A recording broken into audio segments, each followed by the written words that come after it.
Photo.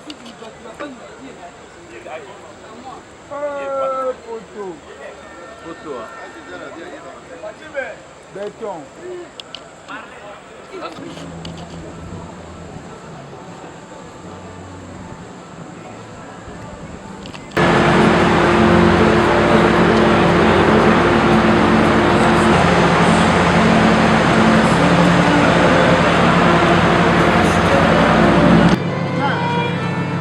Son Excellence, Monsieur le Président de la République.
Papasolini Armand pour diriger cette séquence musicale.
Excellences, Monsieur le Président de la République,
l'expression de mes hommages au gouvernement, Excellence Monsieur le Premier ministre de la République de Sao Tomé,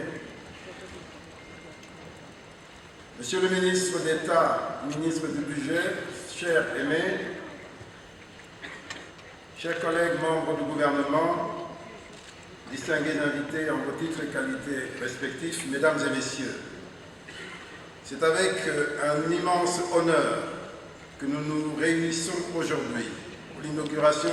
Permettez-moi de saluer de nouveau et de rendre un vibrant hommage au président de la République, Félix Antoine Tshisekedi Tshilombo, dont la vision et le leadership ont rendu possible la réalisation de ce projet ambitieux.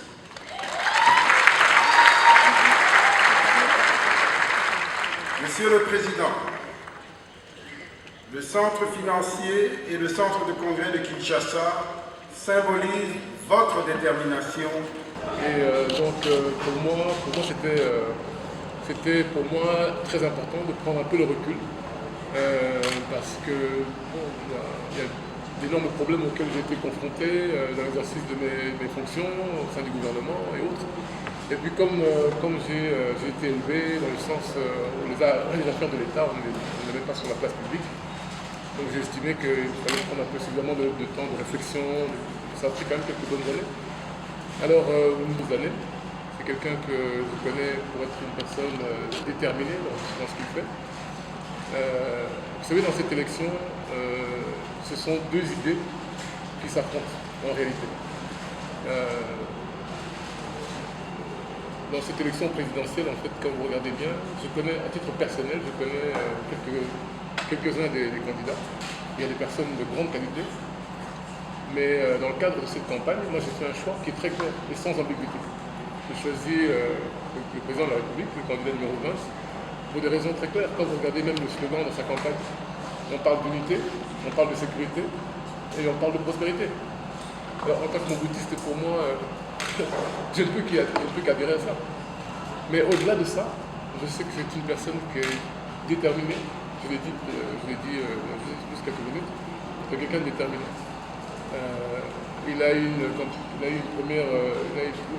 Ces 5 premières années ont été vraiment chaotiques au départ. On l'a suffisamment dit. Mais en même temps, je pense qu'il a lancé, un mouvement. Et je crois que ce mouvement peut aller très loin. Et c'est pour ça en fait que je veux le suivre. Je l'ai dit, il y a des candidats de bonne qualité, de très très grande qualité. Bon, ils se sont présentés pour des raisons qui les concernent. Moi, en ce qui me concerne, on va accompagner le président. Je suis venu ici parce que nous avons des candidats ici dans le Kwilu, mais également dans le Maïndombe. Et pour moi, c'était quand même important de lancer aussi un signal, parce qu'après tout, nous sommes un mouvement national, et puis le fait d'être moboutiste, on est national. Voilà, donc pour moi, c'était important d'être ici. Et nous allons voir d'ici lundi, si je veux pas encore me déplacer encore. Ça, c'est encore des raisons purement techniques. Mais normalement, je dois me déplacer normalement dans le nord du pays. Donc voilà. Excellence, vous avez déjà parlé de votre présence. Il s'agit bel et bien de motiver vos candidats qui sont ici. Mais en dehors de ça, quel message pourriez-vous donner aux Congolais pour l'élection de 2023 d'ici le 20 décembre en rapport avec votre candidat qui est le numéro 25?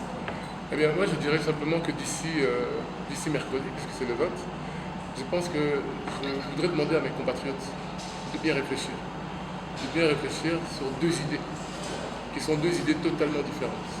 Vous avez eu l'occasion de voir quand même le chef de l'État durant toute sa campagne. Nous étions là au stade le 19 novembre et nous avons été là à différents endroits parce que nous avons des candidats.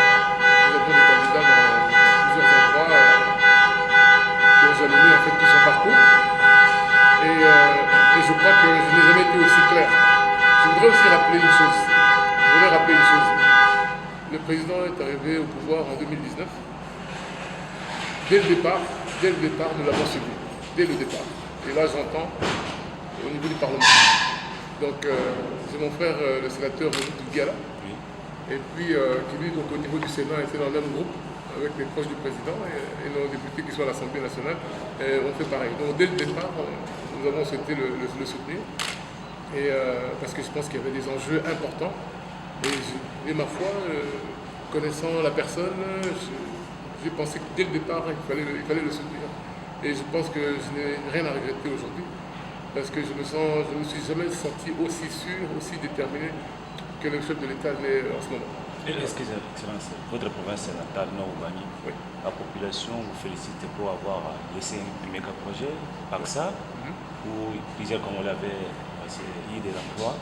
Vous pensez que le second mandat de Félix Tshisekedi, la route nationale étant vers Zongo, et puis certains ponts tels que le pont Boko, partout, il verra comment c'est la réhabilité ou comment? Oui, je le pense réellement. Je pense que le chef de l'État aussi a été très clair. Il nous a fait comprendre aussi qu'il souhaitait aussi que le Nord-Ubangi puisse également, comme d'autres provinces, puisse bénéficier notamment du programme de 145 territoires. Mais au-delà de ça, c'est sa volonté. En disant, voilà, on a par la volonté politique, on a mis le Nord-Ubangi en berne, et bien par cette même volonté politique, il va donner le go pour qu'on puisse lancer beaucoup de projets là-bas sur place.